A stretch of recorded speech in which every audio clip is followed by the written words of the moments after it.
अऊज़ु बिल्लाहि मिनश शैतानिर रजीम बिस्मिल्लाहिर्रहमानिर्रहीम। अज़ीज़ तलबा व तालिबात, अस्सलामु अलैकुम व रहमतुल्लाहि व बरकातुहू। आज FYBA पर्शियन जीवन के सिलेबस के तहत यूनिट फर्स्ट का हम आगाज़ करते हैं। मैं Sadia Parveen Nihal Ahmad, assistant professor arts commerce and science college Malegaon city. देखते हैं कि फ़ारसी ज़बान का आगाज़ और इर्तिका किस तरह से हुआ। जैसा कि हम जानते हैं कि फ़ारसी ज़बान दुनिया की कदीम तरीन ज़बानों में से एक है। ये ज़बान के हिंद यूरोपी ख़ानदान से ताल्लुक़ रखती है, जिसके तहत बर्र सग़ीर हिंद, ईरान और यूरोप की लगभग सभी ज़बानें आती हैं। आज फ़ारसी ये ज़बान ईरान, अफ़गानिस्तान और बर्र सग़ीर हिंदो पाक के कुछ हिस्सों में और तुर्किस्तान, कफ़्क़ाज़ और बैनुन नहरैन के कुछ इलाकों में बोली जाती है। ईरान की 50% से ज़्यादा आबादी, अफ़गानिस्तान की 25% और तकरीबन 2 मिलियन लोग बर्र सग़ीर में इस ज़बान को बोलते और जानते हैं।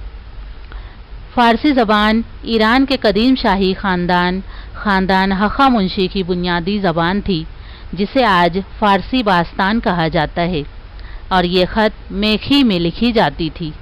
मुहक्किकीन ने फ़ारसी बास्तान या कदीम फ़ारसी के 4 अलग अलग लहजों की शनाख्त भी की है, जिसमें मादी, सकानी, अविस्ताई और फ़ारसी बास्तान का ज़िक्र मिलता है। अविस्ताई ज़बान ये ईरान की कदीम तरीन ज़बान मानी जाती है, और इतनी कदीम कि ज़रतुश्त से हम इसकी कदामत का यकीन कर सकते हैं, क्योंकि ज़रतुश्त कौम जो थी वो भी अविस्ताई ज़बान ही बोलती थी, और अविस्ताई ज़बान बोलने वालों की मुक़द्दस किताब थी जिसका नाम था अविस्ता, और अविस्ता का सबसे अहम हिस्सा कहलाता था गाथा। ज़रतुश्त बादशाह ने अपनी इस मुक़द्दस किताब को मतलब अविस्ता किताब को बैलों की 400 खालों पर लिखवाया, और बैलों की 400 खालों पर ये सबसे पहले लिखी गई। लेकिन हख़ामुनशी दौर में सिकंदर आज़म के हमले में खालें ज़ाय हो गई।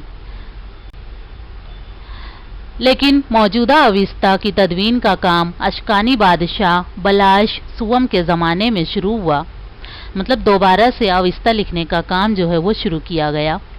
सामानी अहद में ये काम तकमील को पहुंचा, और अविस्ता में 5 हिस्से लिखे गए, और मौजूदा कलमात पर मुश्तमिल ये अविस्ता किताब दुनिया का मुकम्मल तरीन खत माना गया। हख़ामुनशी अहद में ज़रतुश्त दीन को फ़रोग़ बहुत ज़्यादा हासिल हुआ। अशकानियों के अहद में पहलवी ज़बान ने यूनानी ज़बानों की जगह ले ली।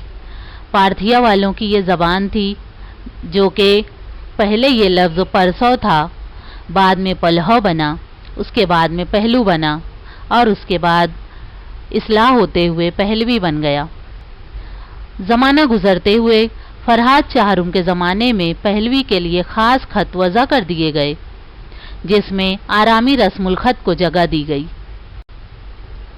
अशकानियों के बाद सासानियों की ईरान पर हुकूमत कायम हुई, और उसी दौर में ज़रतुश्ती मज़हब को ज़्यादा फ़रोग़ हासिल हुआ।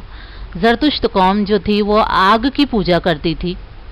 इसी तरह सासानी पहलवी को फ़ारसी मियाना भी कहते हैं, मतलब ये कि पहलवी ज़बान जो थी वो आगे चलकर फ़ारसी मियाना में तब्दील हो गई, और मौजूदा फ़ारसी इसी ज़बान से वजूद में आई, मतलब फ़ारसी मियाना ज़बान जो थी वो मौजूदा फ़ारसी कही जाने लगी। फ़ारसी जो थी वो पहलवी ज़बान से निकली, जो एक दूसरे से मुशाबह थी। ईरान में अरबों की हुकूमत के बाद पहलवी ज़बान का रिवाज तर्क कर दिया गया, मतलब जब ईरान में अरब हुकूमत काबिज़ हुई तो उन्होंने पहलवी ज़बान के अल्फाज जो थे वो मतरूक करना शुरू कर दिए, और अरबी ज़बान का रिवाज वहाँ पर आम होने लगा। क्योंकि अरबी ख़त आसान था, इसलिए वहाँ की आवाम ने, वहाँ के लोगों ने इसको बहुत जल्द अपना लिया, और मौजूदा फ़ारसी के अहम मराकिज़ मावराउन नहर, खरासान जिसमें समरकंद, बुखारा, बलख, मरू, हेरात, तूस और निशापुर शामिल हैं, ये मौजूदा फ़ारसी के मराकिज़ बन गए।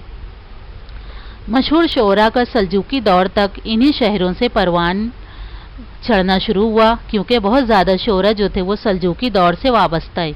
इसी में हमें उमर खय्याम भी मिलते हैं, रुदकी भी मिलते हैं।